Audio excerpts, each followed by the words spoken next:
Bienvenidos a La Letra Chica, la causa Libra, aunque hayamos dejado de hablar de ella por un tiempo, siguió avanzando, siguieron recolectando pruebas, documentación. Recordemos que había aparecido el famoso contrato para que se produjera la promoción del criptoactivo que finalmente se lanzó y se desplomó en cuestión de minutos. Y la justicia sigue avanzando en pos de determinar las distintas responsabilidades que tiene cada uno de los participantes. Y bueno, y mientras tanto, como la cosa sigue avanzando, empiezan a aparecer por parte de los imputados propuestas para,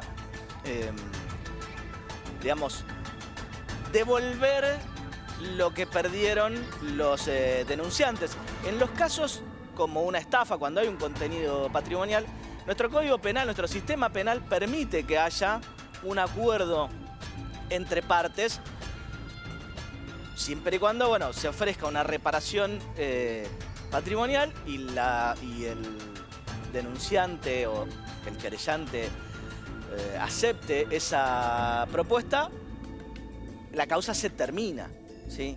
Ahora, lo que sucede en un caso como este, que es una mega estafa, o como sucede con las estafas piramidales, es que no tenés un solo damnificado, ¿sí? No es la estafa tradicional donde A estafa a B y si le devuelve la plata, todos contentos. Sino que es una mega estafa donde hay una multiplicidad de damnificados y no alcanza solamente con devolverle el dinero a los que, se presentan como denunciantes o querellantes en una causa. Así que bueno, vamos a estar hablando de cómo sigue esta investigación. La generación Silver. De un tiempo acá, la expectativa de vida se fue incrementando y también, junto con ella, la calidad de vida a medida que los años siguen pasando. Y la generación Silver son justamente estas personas por encima de 60 años que siguen siendo activos económicamente, siguen trabajando, siguen teniendo una vida social activa, que son,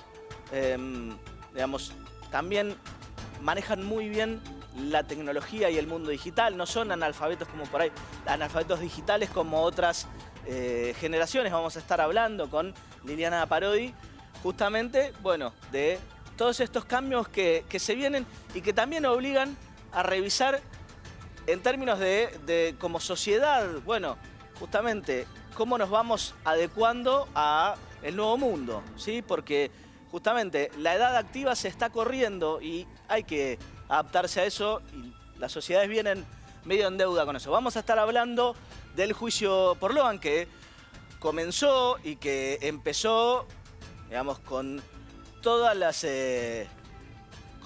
espuma que podría llegar a tener, porque hay cruces entre los fiscales, los defensores. Viene muy picante esta causa.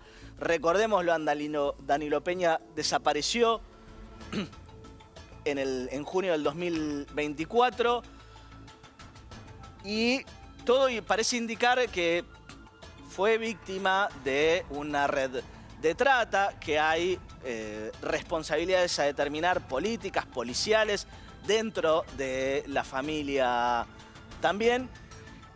Y en el medio de todos los cruces que se van dando en el proceso, la justicia va a tener que tratar de dilucidar qué es lo que pasó con Danilo y si todavía, lo podemos buscar con vida o no.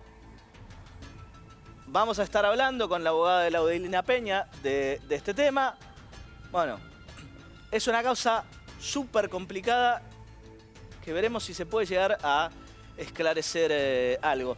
Y para cerrar, vamos a estar hablando de la sucesión del Indio Solari. Cuando fallece una persona, todos sabemos, hay una sucesión por los bienes que esa persona deja. Ahora, cuando se trata de un artista de la talla del Indio, que fue un gigante de nuestro rock, hay mucho más para discutir, porque hay que discutir regalías, hay que discutir derechos de autor y en definitiva todo lo que tenga que ver con la administración de la propiedad intelectual que un artista de esta talla puede llegar a dejar. Así que quédense hasta el final porque, bueno, va a ser más que interesante. Bienvenidos a La Letra Chica.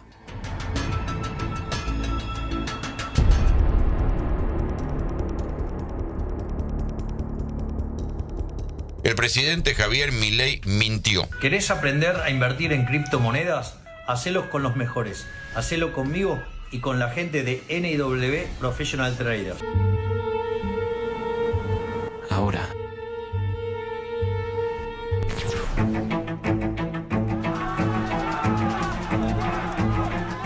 Lo que pasó en la semana fue que se conoció una pericia oficial firmada por una subcomisaria de la Policía Federal Argentina, que dijo en síntesis la pericia que sin el posteo del presidente no se pudo concretar el volumen de negocio de Libra. De vuelta, digamos, mi fanatismo por la cuestión tecnológica difundí. O sea, el presidente no solo mintió a posteriori, sino que generó el incentivo para la trampa.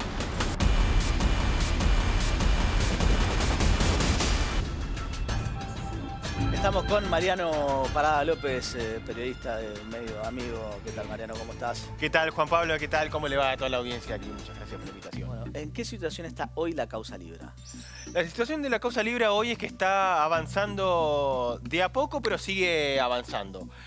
¿Cuáles fueron las últimas novedades que hubo en esta causa? Que fue, podemos decir, la primera causa de presunta corrupción de este gobierno, o por lo menos de la causa, si querés, más llamativa, una de las que más impacto tuvo, porque involucró directamente al presidente de una manera muy obvia, porque esto empieza con, recordemos ese famoso tuit del 14 de febrero del año 2025. Sí. El periodista, el colega Hugo Alconada Amón, habló de gestiones, digamos, en tribunales del abogado Fernando Burlando para tratar de llegar, como vos mencionaste en tu editorial, tratar de llegar a una suerte de acuerdo entre los damnificados y los imputados en la causa para tratar de cerrar las responsabilidades penales que hoy le cabrían a las distintas personalidades que van desde bueno, aquí lo ves a Hayden Davis en pantalla, como también a Mauricio Novelli, a Terrones Godoy, que es su socio, y también, bueno, a los funcionarios del gobierno argentino, propiamente dicho Javier Milei, también Karina Milei. Estuve averiguando con una persona que tiene acceso al expediente hoy si podía llegar a ocurrir algo así, es decir, algún tipo de acuerdo económico que, como vos planteabas, ¿no? Esto de devolver el dinero. Yo te estafo a vos y te ofrezco devolverte la plata y vos estás contento con eso, cerramos acá causa. y nadie va preso. Bueno, a mí lo que me dijeron es que no ven ninguna posibilidad de que un acuerdo así avance, por lo menos no por ahora. Por lo cual desde la defensa lo están intentando. Por lo menos hay gestiones para tratar de cerrar esto como, bueno, un acuerdo económico, si querés, una suerte de un acuerdo entre privados, como le gusta decir al presidente Milei. Sí. Pero por lo menos por lo que a mí me han dicho, ven muy, muy difícil que una situación así finalmente se concrete. Lo que sí ha ocurrido, y ha habido dos movimientos en ese sentido, es por un lado los abogados de Mauricio Novelli tratando de sacar a los querellantes de la causa, es decir, tratando de que dejen de ser querellantes, lo cual esto va a ser contestado en los próximos días. Tengo entendido que sería la semana que viene, pero bueno, sabemos que por los plazos judiciales o por a veces los tiempos de preparar esto. Lo que buscan es, si no pueden cerrar el acuerdo en la causa, bueno, ofrecerles algo a los querellantes para que desistan de la querella. No sé si necesariamente es ofrecerles algo, pero sí tratar de quitarlos como querellantes dentro del expediente. Que ahora sabemos, bueno, los querellantes, una de las aptitudes que tienen es la de poder pedir medidas de prueba, poder impulsar el expediente y, bueno, acá muchas veces lo que ocurre es que los expedientes quizás no se cierran, pero se duermen en un letargo infinito. Bueno, sí. Acá lo que están tratando es quitarle impulso a esta causa. Sí, y el fiscal Tayano, ¿qué dice de la propuesta? A ver, esto hasta ahora es un pedido que está en el expediente judicial como parte de lo que es el abogado de parte de la defensa de Mauricio Novelli, y esto va a ser contestado al juez en breve.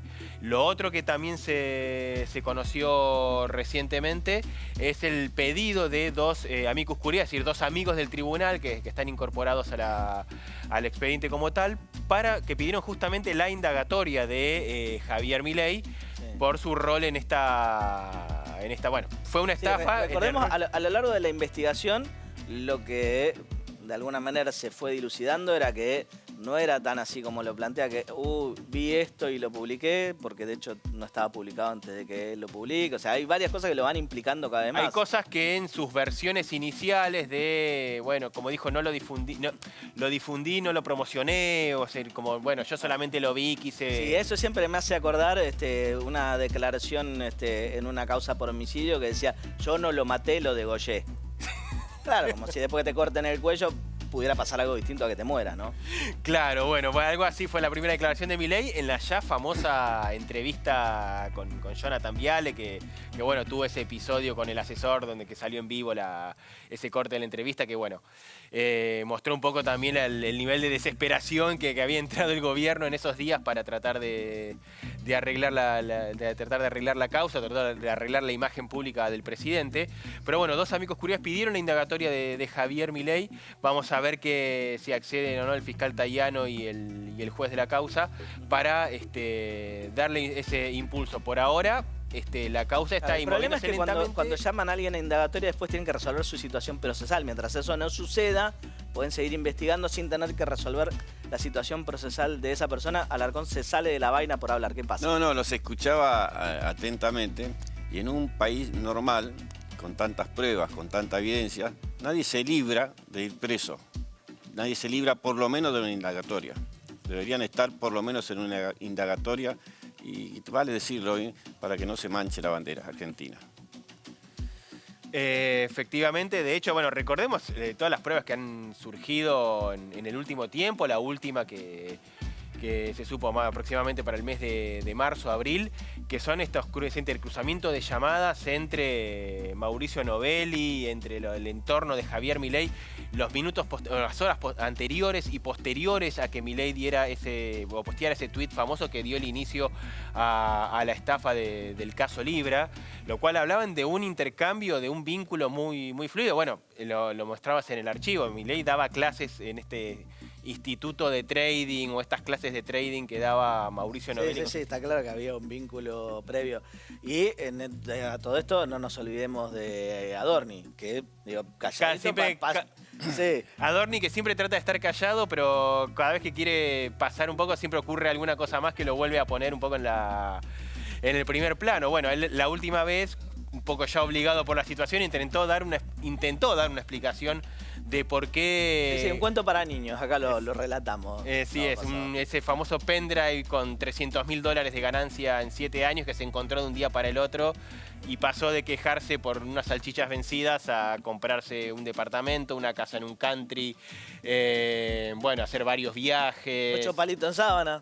Exactamente. Bueno, me pasaron detalles esta semana de lo que fue esa compra, que fue lo último que se supo esta investigación, porque sigue esta investigación y sigue un paso bastante acelerado. Recordemos que lo de Adorni empezó los primeros días de marzo por una foto de su esposa viajando en el avión presidencial, sí.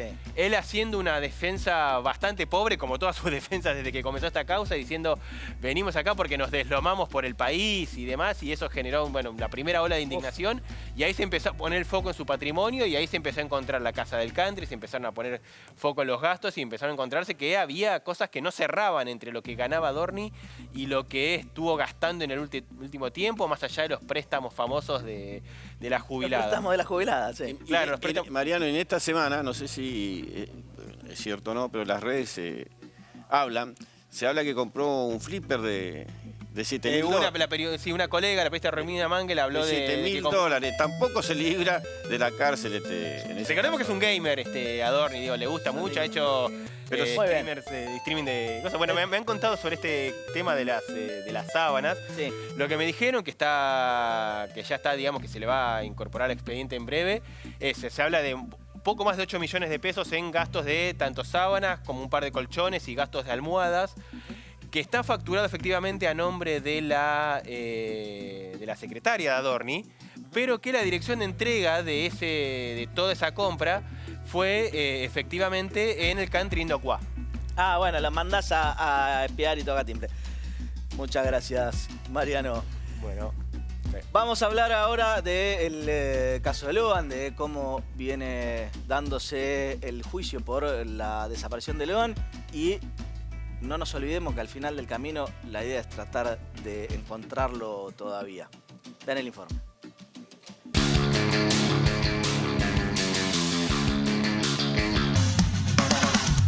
Somos María y José, estamos buscando a nuestro niño. Nuestro niño es Loan. ¿Está preparada para enfrentar un juicio? Sí, estoy preparada porque yo quiero encontrar a mi hijo. Yo quiero saber de mi hijo, quiero saber la verdad que pasó con mi hijo o encontrarle sano y salvo.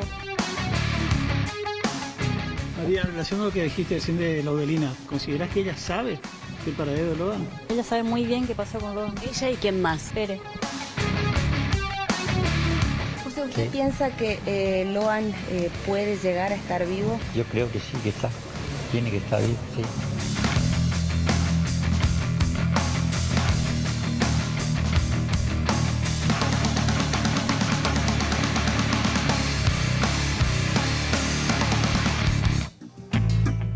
Jorge Alarcón, arrancó el juicio de Loan. ¿Qué pasó?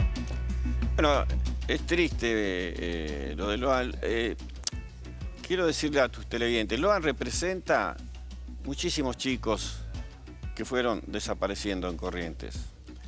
De hecho, se creó una ley, la 5.862, muchos años atrás, en el Senado de Corrientes por los chicos que desaparecían, que hablaba de un protocolo, cómo había que actuar cuando desaparecía un chico.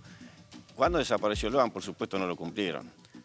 Al contrario, la dejaron de lado. Pero quiero decir esto. En Corrientes todavía los chicos viven pisando barro, baños de pozo ciego, agua que no es potable.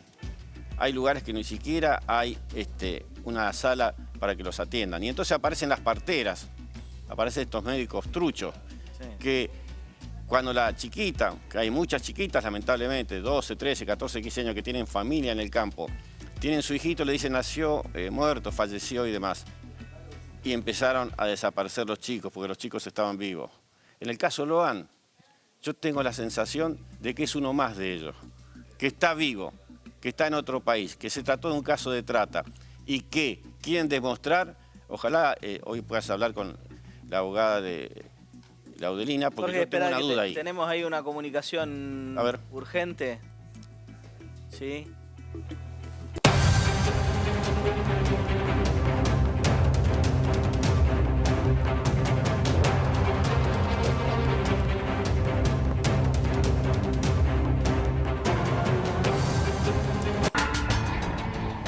Estamos en comunicación con Mónica Chirvín, es la abogada de Laudelina Peña.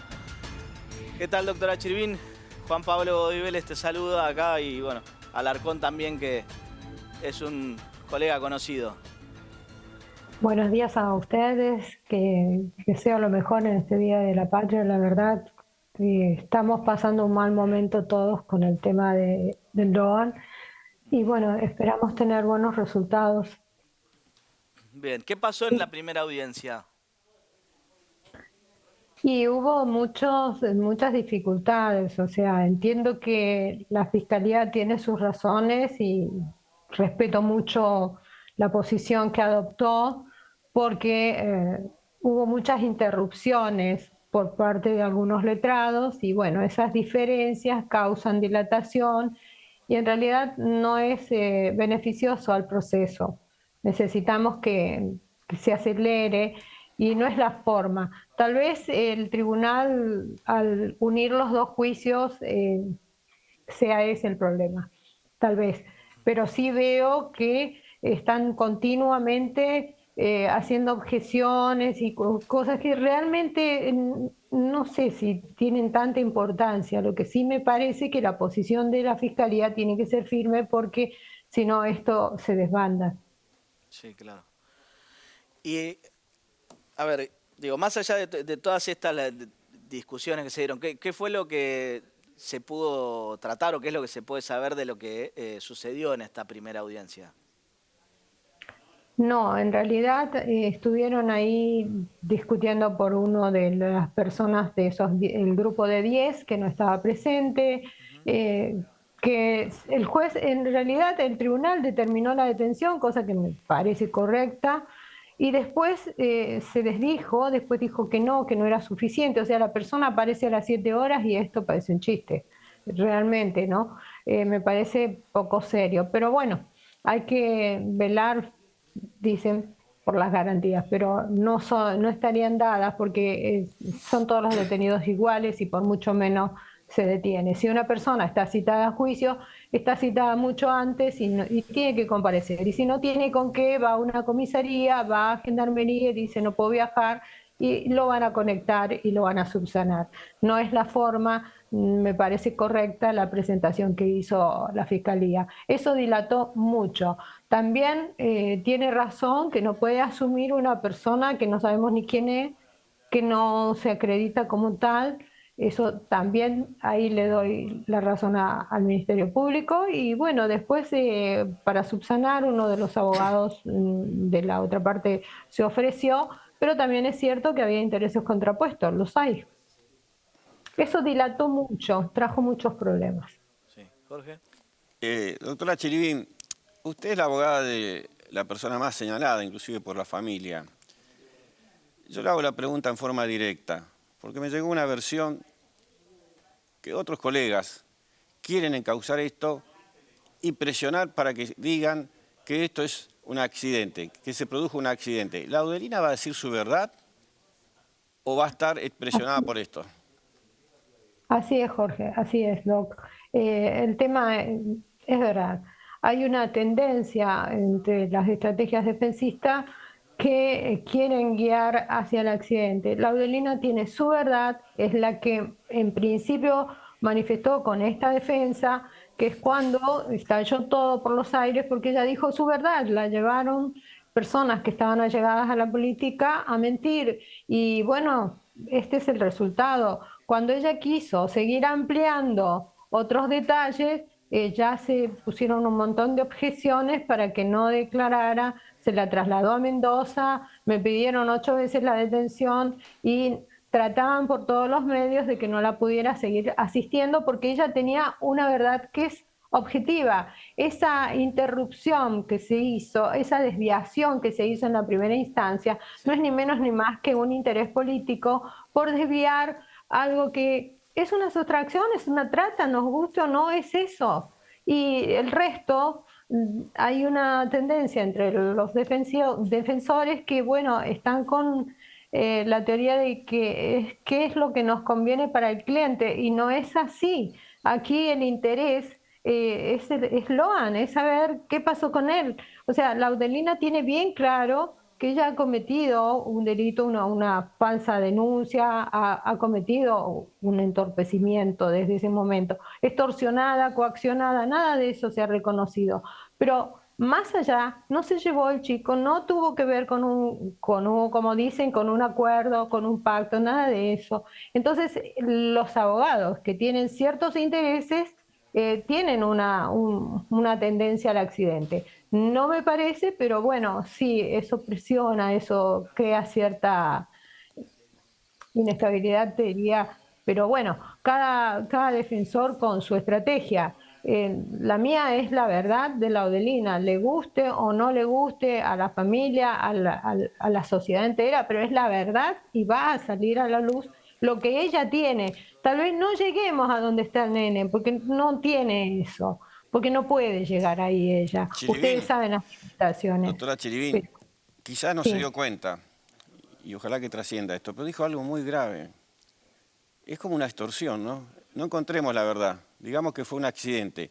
Y usted por defender, porque lo dijo al pasar también, creo que escuché que dijo que tuvo 8 denuncias. 8 veces me pidieron la denuncia, estando determinados defensores querellantes. Es muy grave, sí. Y después fui absuelta al año. Mientras se tramitaron esas denuncias, yo seguí en todas las audiencias, seguí asistiendo. Y fue muy difícil porque el decir la verdad y el tocar no sé, algo político, pero realmente yo ingresé a la causa a través de un periodista, con la mejor intención para que Laudelina diga la verdad, porque pensé que podía ayudar la verdad de ella a saber qué fue el chico. Y en realidad, si ustedes saben bien, donde se mete la política, sale la justicia. Sí, lo que pasa es que, claro, si justamente esa verdad implica una red de trata, las redes de trata siempre funcionan con connivencia policial, connivencia política, y entonces es un entramado, una red de corrupción enorme que nadie quiere que salte. Y si esto no fuera cierto, ustedes piensen, ¿qué hace un senador a la madrugada en una ruta con una persona humilde que no sabe ni qué ruta es, dónde está? ¿Qué hace un abogado que su suegro era el ministro de no sé qué cosa? A ver, ¿qué hace esa gente? ¿Qué hace una fiscalía abierta a las 2 de la mañana? ¿Por qué la llevan a un fuero provincial cuando la causa ya estaba en el fuero federal? ¿Por qué la direccionan? ¿Por qué la graban? ¿Por qué la filman? ¿Por qué le enseñan que cuando se frena se prende una luz? Así ya no sabe ni manejar, ni caballo tiene, no sé. ¿Cómo va a saber que se prende una luz? A ver, los jueces, los fiscales tienen que prestar atención a esto, porque es muy grave, se la filmó, se la grabó, la llevaron, allá la cascotearon, después un general, porque se le ocurrió que para cuidarla la llevó a la casa de un suboficial a cuidarla. ¿Desde cuándo? Cuando hay un evento así, todos sabemos que hay que comunicarle al fiscal y hay que trasladarlo a una dependencia. ¿Cómo lo va a trasladar a una casa en el medio del campo? Ahí la tuvieron toda la noche, la grabaron. Y después cuando surgen las grabaciones, el general te dice con una soltura, no reconozco mi voz.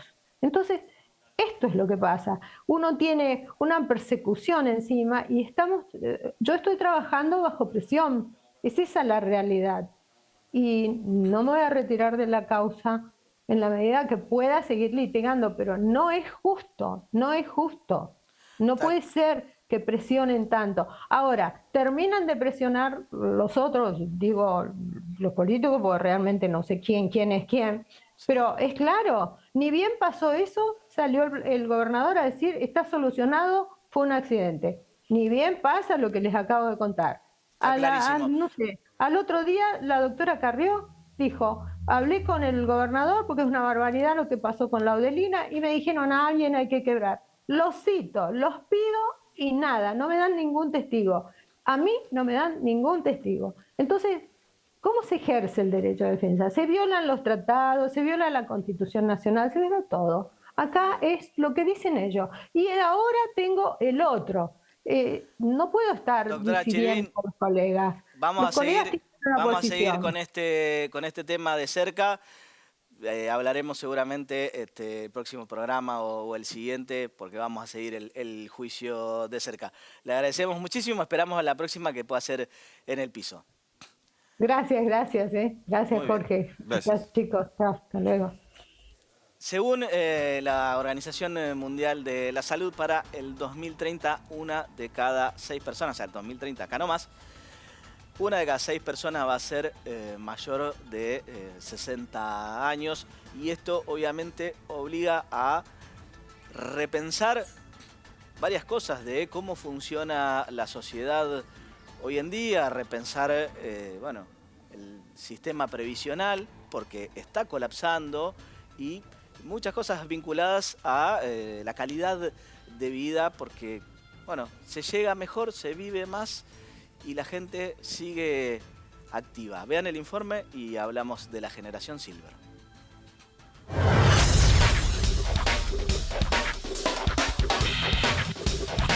¿Hasta qué edad te gustaría vivir? Dependiendo de la salud, pero 60, 70 años está bien. Uy, hasta los 90 y pico. No sé, la verdad. 70, 80, ponele, no sé si más. Hasta lo que tenga salud. La que tenga que ser, pero llegar bien de la cabeza. Hasta los 85. ¿Por qué? Y porque me parece que es una buena vida, la calidad de vida cambia después. ¿Y te gustaría llegar a vivir hasta los 100 años, por ejemplo? No. ¿Por qué? De ninguna manera. Porque es mucho. No sé si tanto. Y no creo llegar sano a 100 años. Con salud, sí.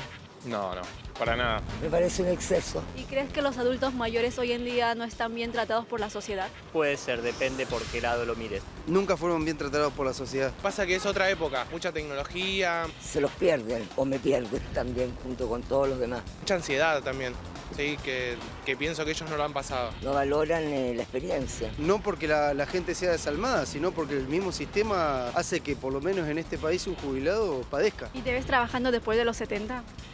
Sí, yo creería que sí, por mi forma de ser, sí. Seguro, sí. ¿Por qué? Estoy acostumbrado. Me imagino y además estoy obligada.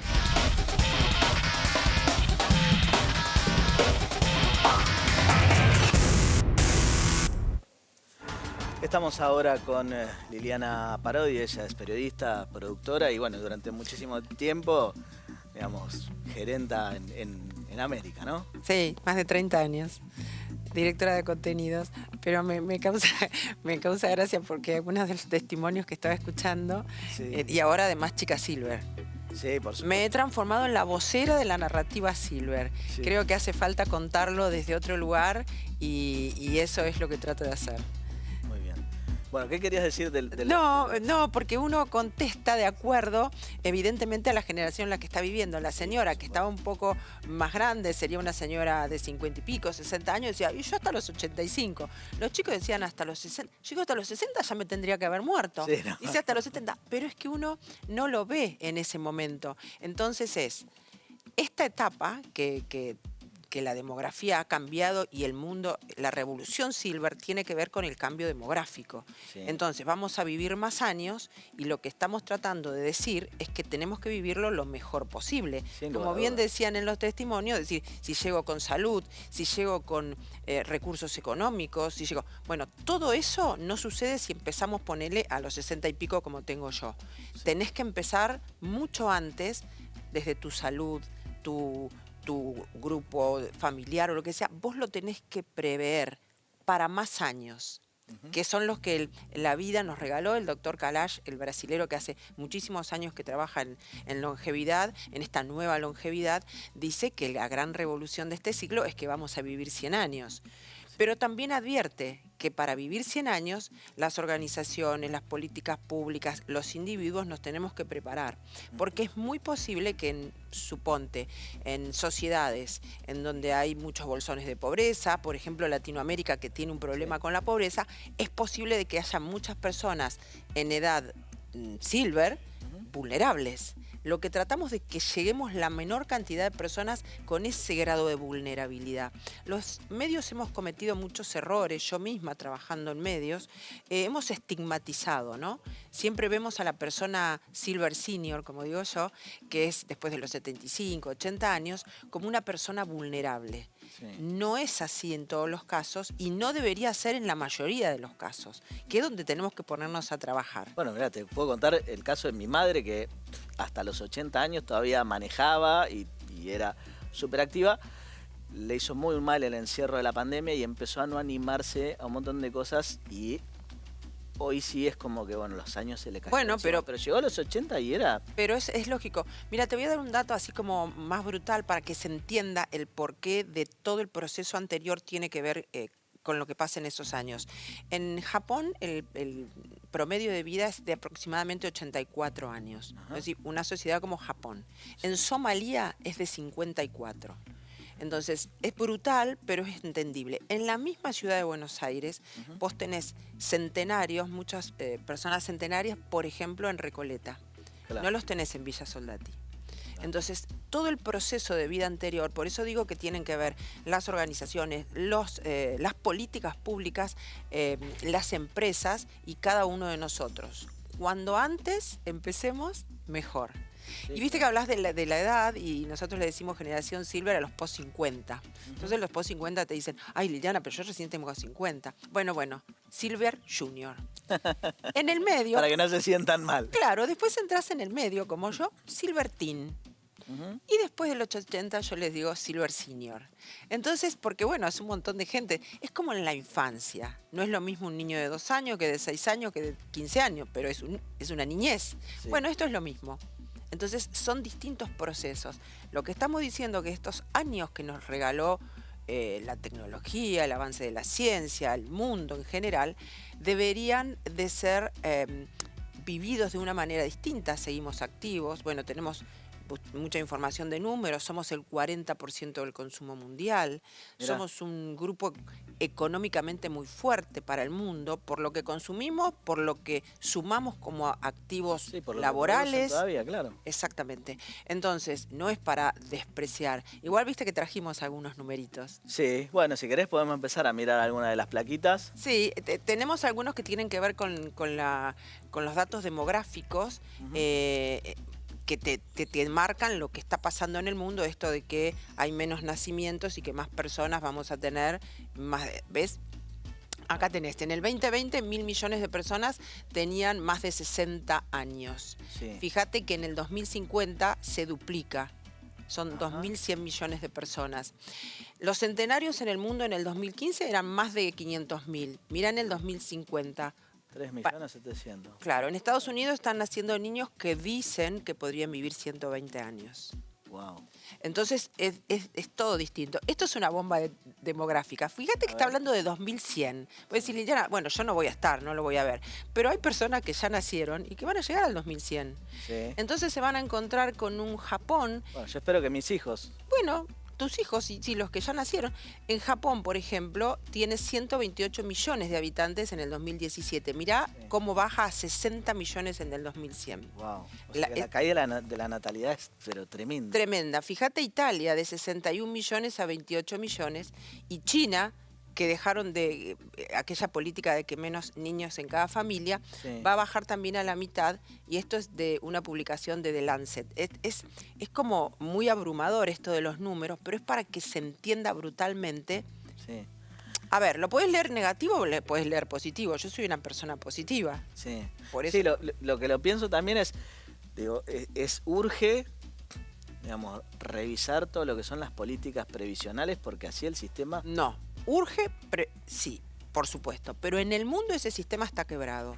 No vamos a vivir de políticas previsionales, vamos a vivir de políticas previsionales que nos eduquen desde que nosotros somos pequeños y decir, bueno, la previsión la vas a tener que tomar en comunidad, el Estado, que yo creo que una parte sí, pero no te va a alcanzar para tener ese sistema de salud, esa vivienda, esa forma de vida que tenés cuando estás activo. No te alcanza hoy.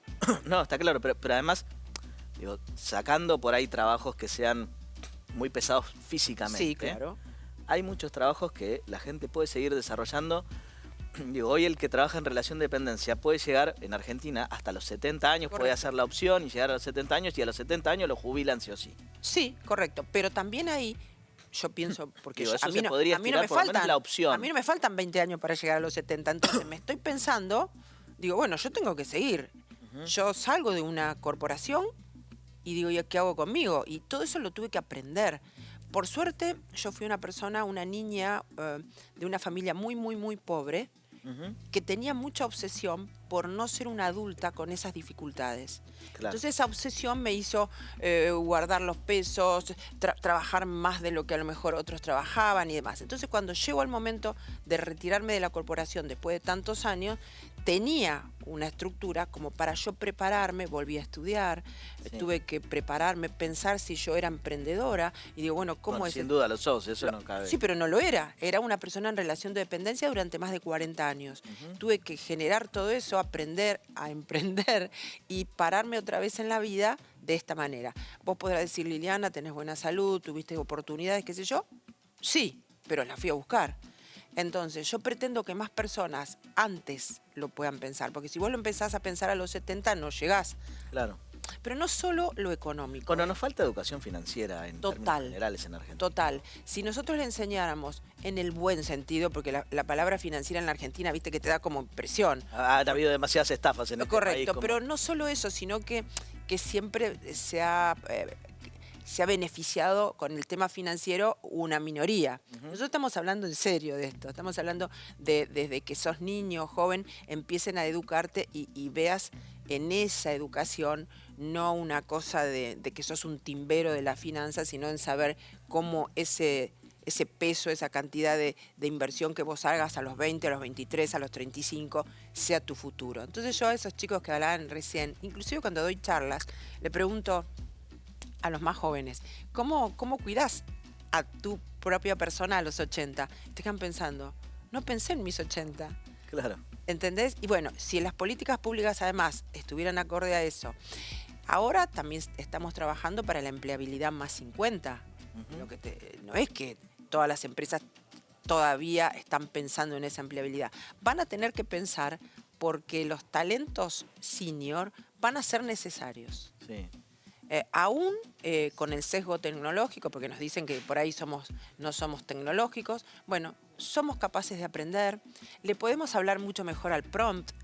La IA, digamos, cuando le habla un silver, el silver tiene mucho más recorrido para hablarle a la IA. Solo nos tienen que enseñar cómo hacerlo. Sí, claro. Entonces, y lo otro que estoy practicando yo misma es el tema intergeneracional, ¿no? Estoy trabajando mucho con gente joven de 20 y pico. En esta última semana te doy 2 ejemplos. A mí me gusta dar ejemplos de lo nuestro, que es la tele, el espectáculo y demás. Y estuve la semana pasada reunida con 2 personas muy públicas y muy jóvenes. Gaspi, estuve charlando con Gaspi. Fue una charla muy tierna porque yo me quedo asombrada de lo que él hacía y entonces le preguntaba sobre su humor ácido, y él me preguntaba sobre cómo era CQC, cómo había llegado a América, porque era muy admirador de esas cosas, y entonces fue un intercambio de generaciones. Sí, todos somos, yo también soy admirador y sobre todo Mario cuando se pone un poquito... Claro, pero te quiero decir, era 23 años preguntándole a la de 60 y pico y yo aprendiendo de él. Estuve con Marta Ford estos días, igual, que es un fenómeno en redes, y en Blender, que está ella ahora. Y bueno, yo también estuve con ellos ahí porque estoy colaborando también. Y digo, bueno, conocí al papá. Y ella ahora, con lo que significa y con esta cosa mediática y de influencer, etcétera, entonces como vas aprendiendo. En otros rubros es lo mismo. Necesitamos los silver estar atentos e intercambiar con los jóvenes. No se puede separado, te juro que no se puede. No tiene que ser una lucha, que eso muchas veces pasa, ¿no? Ahí como una lucha intergeneracional donde... Siempre tiramos la lucha, ¿viste? Como tiramos en esta semana tipo la tele y los periodistas serios versus los streaming y los jóvenes que no saben. No es así la vida. Los grandes nos equivocamos, los medios masivos nos equivocamos, se equivocan los streaming, todo el mundo tendrá que ajustar, digamos. Pero bueno, es divertido armar polémica. Sí, bueno, eso siempre rinde, eso es una realidad. Bueno, y a ver, contame... Digo, vos me decís, bueno, yo soy una chica silver, ¿cómo fue que te metiste o cómo fue que te interiorizaste de eso? Bueno, yo no tenía ni la menor idea cuando me reúno con Andrea Falcone, la doctora Falcone, por otros temas y entonces me empieza a hablar de la generación silver. Te juro que no conocía ni el término y esto no hace más de 3 años. Me dice Liliana, es por el color de las canas, la generación plateada. Ah, ok. Entonces es una chica silver. No, entonces me dice, bueno, necesito que presentes en el congreso que ella tiene, que es el Silver Economy Forum, hagas la presentación de este congreso. Y entonces ahí me fui a escribir qué era lo que yo podía contar, que era mi propia experiencia, cómo estaba saliendo del mundo corporativo, qué estaba esperando que hicieran el mundo laboral para mí, si me iban a llamar, si me iba a tener que buscar trabajo, si me iba a tener que arreglar con la que había juntado, cómo iba a ser ese desarrollo profesional. Estaba hablando de lo profesional, afortunadamente la parte familiar, pareja y demás, estaba bien armada, que eso es un montón, o sea, tener los afectos. Sí, eso claramente te da una base. Mucho. Es mucho. Bueno, pero estábamos hablando de la profesional y yo digo, no me llamarán por muy grande o porque tengo demasiada experiencia o porque en mi puesto ya están todos cubiertos, X, te surgen muchas dudas. Entonces, digo ahí en ese congreso, me acabo de dar cuenta que soy una chica silver.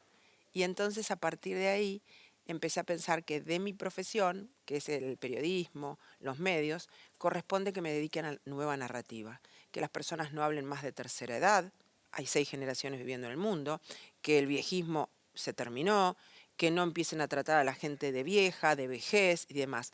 Todo tiene que cambiar porque, digamos, no elegimos nacer y tampoco vamos a elegir cuándo morir salvo una tragedia o la eutanasia. Por lo tanto, lo que decían los chicos ahí, me quiero ir a los 60 o a los 70, no es elección. Entonces, por ese motivo es que hay que prepararse para esos años hermosos por venir y vivirlos de la mejor manera. Y creo que es mi función. Después hay gente, doctores, científicos, economistas, hay un montón de rubros, el rubro del trabajo, que se están ocupando de esta generación. Bueno, el consumo, como te dije, somos unos gastadores. Bueno. Tengas mucho o poco, o sea, si sos un... Bueno, en Estados Unidos hay una acumulación de riqueza en el baby boomer, que somos nosotros, es una de las generaciones que más riqueza acumuló en lo largo de la humanidad. Hay muchos baby boomers, muchas personas de más de 80 en Estados Unidos que acumulan mucha riqueza. Es así. Entonces estamos hablando de todas las generaciones, de todos las clases sociales, ¿no? Yo siempre digo, bueno, si acumulaste puedes viajar a Europa 3 veces al año, y si no acumulaste tanto, a lo mejor una vez al mes podría ir a Chascomús a pasar un fin de semana, pero somos gastadores en turismo, en lo que esté a nuestro alcance, los silver. Sí, bueno, claro, es que es un poco esto de, bueno, laburé un montón de años, me lo merezco, ¿no? También, o sigo trabajando y entonces me doy los gustos y ya los hijos están grandes, pero también... Fíjate este tema silver que te voy a decir, que se lo contaba a Milo Lockett. Un día le traté de explicar qué era los silver. Digo, ¿cómo le explico por teléfono? Le digo, ¿cuándo tuviste tus últimos chicos? Porque él tuvo hijos. Dice a los 51. Entonces eso es un papá silver. Porque vos vas a tener 70 y pico y el chico está en la universidad y todavía te estás ocupando de él. Entonces, viste que la paternidad también y la maternidad se extendió. Hay gente que pero por decisión, a los 40, a los 40 y pico. Entonces... van a ser unos papas silvers.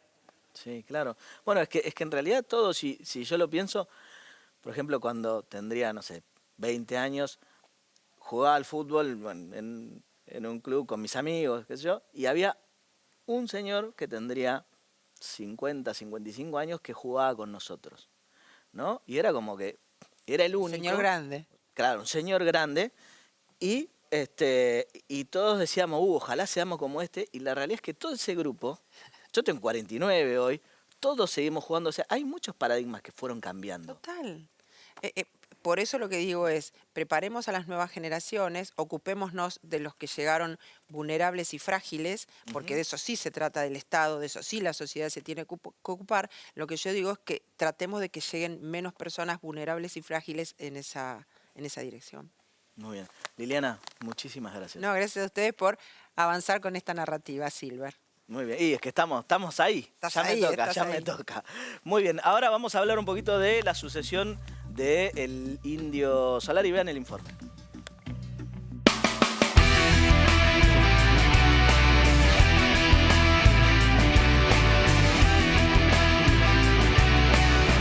Empieza lo más importante, el futuro de la historia de la obra del Indio Solari, de su trabajo, que es la sucesión.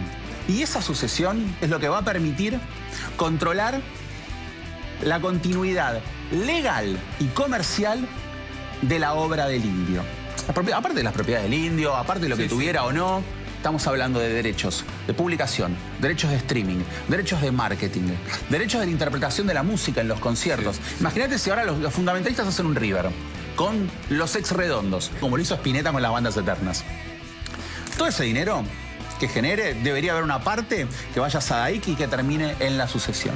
Lo bueno acá, y si lo comparamos con los casos de Maradona o de Gustavo Cerati, es que el Indio hizo las cosas en vida muy prolijas.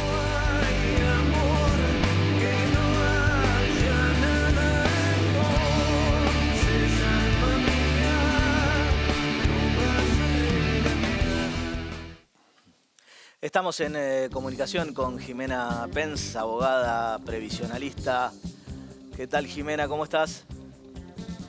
Buenos días, muchas gracias por la invitación. Bueno, cuando un artista de la magnitud del Indio Solari fallece, el fenómeno cultural avanza, pero desde el mapa legal todo se transforma. No estamos hablando de una sucesión tradicional con bienes materiales, sino también de un complejo entramado de activos intangibles como son obras musicales, regalías, marcas, imagen, contratos y derechos de explotación. Acá hay un punto sumamente importante que es derecho de autor, registros y la explotación marcaria, Juan Cruz. Sí. Desde ahí... Sí, decime. Bueno, las composiciones, tanto las letras como la música, pueden generar regalías a través de las plataformas digitales, la sincronización cinematográfica, publicitaria, reedición de obra y la ejecución pública. Sí. De acuerdo con el artículo 5 de la Ley 11.723 de propiedad intelectual, los derechos de autor, patrimonialmente, esa obra le van a pertenecer de por vida. Ahora, luego de que fallece, esos derechos se transmiten a sus herederos o derechos habientes y permanecen vigentes por 70 años post-mortem. ¿Cómo se computa el plazo? Desde el 1 de enero del año siguiente a su fallecimiento. Así que en esta situación comenzarían a estar vigentes a partir de enero del 2027. A partir de ese momento, los herederos y derechos habientes podrán comenzar a percibir los ingresos derivados de su obra. Claramente, como decía el informe, previa acreditación y gestión correspondiente en las entidades como SADAIC por derechos de autor y compositor. Otro tema sumamente importante es el derecho marcario y acá va a haber que ver si están registradas bajo qué titularidad en el INPI. La marca, el Indio Solari, deberá verse si está inscripta titularmente a nombre de Carlos Alberto Solari y en esa situación ingresará al patrimonio, al acervo hereditario para su administración, explotación y continuidad. Sí, ahí como decían en el informe, bueno, el indio hizo todo por el hijo, ¿no? A la hora de sucederlo, están la esposa, el hijo y nadie más. Exactamente, esos son los datos públicos que tenemos, como bien se sabe. Respecto de Patricio Rey, no olvidemos, y sus redonditos de ricota, si la marca se encuentra registrado bajo cotitularidad, como se dice con otros titulares, ingresará al acervo hereditario la porción y participación que le correspondería al indio. Ahora, en ese supuesto, que es lo que acá interesa y que el público por eso nos está oyendo, es la explotación económica. Deberá respetar la titularidad, administración y utilización. Algo más que mencionaba Juan Cruz, el informe, es el testamento. Bueno, va a haber que ver si existe tal testamento, pero recordemos que en Argentina la cuestión testamentaria tiene límites y no se le puede dejar todo a cualquier persona si existen hijos y esposa, como bien lo dijiste. Por los datos públicos tenemos figuras centrales a su hijo Bruno y a Virginia Mones Ruiz, su esposa e histórica compañera. Sí, Virus. Entonces, Virus, totalmente. Y aparte hay que ver qué derechos realmente están registrados. A partir de ahí, la idea central es ver cómo se va a explotar económicamente sus obras, su marca y quiénes van a administrarla, sus herederos. Van a estar sujetos a sus herederos o derechos habientes. Se entiende que nadie podrá reproducir o lanzar merchandising oficial, utilizar su nombre, su marca, sin una autorización expresa de los titulares. Recordemos que el indio ha construido una de las identidades culturales más valiosas de Argentina en el rock y lo hizo bajo autogestión. Hoy esa mística se protege a través de leyes, contratos y una correcta administración jurídica de su legado. Cuando un artista de este tamaño fallece, no importa solamente lo que ha dejado, sino también todo lo que va a reproducir económicamente. Esas serían, en líneas generales, las ideas sucesorias, Juan Pablo. Bueno, y a ver, digo, si hubiera un testamento del indio, que entiendo que no lo hay, o por lo menos hasta ahora no apareció, ¿de qué podría llegar a disponer? Podría disponer del 2/3 de los herederos. El 1/2 es de su cónyuge supérstite. O sea que le quedaría 1/3 a él para disponer libremente y otorgárselo a quien él hubiera querido. Ahora, tiene que estar escrito, y cuando decimos que tiene que estar escrito puede ser notarial o puede ser de puño y letra firmado con su nombre, apellido, fecha muy importante y tiene que analizarse. Hasta tanto, técnicamente veremos si hay testamento. ¿Qué pasa si hay bienes propios, es decir, previo al matrimonio, o bienes gananciales que están incorporados? Muy bien. Bueno, Jimena, te agradecemos muchísimo por esta comunicación. Vamos a ir a un breve corte y enseguida volvemos. A ustedes.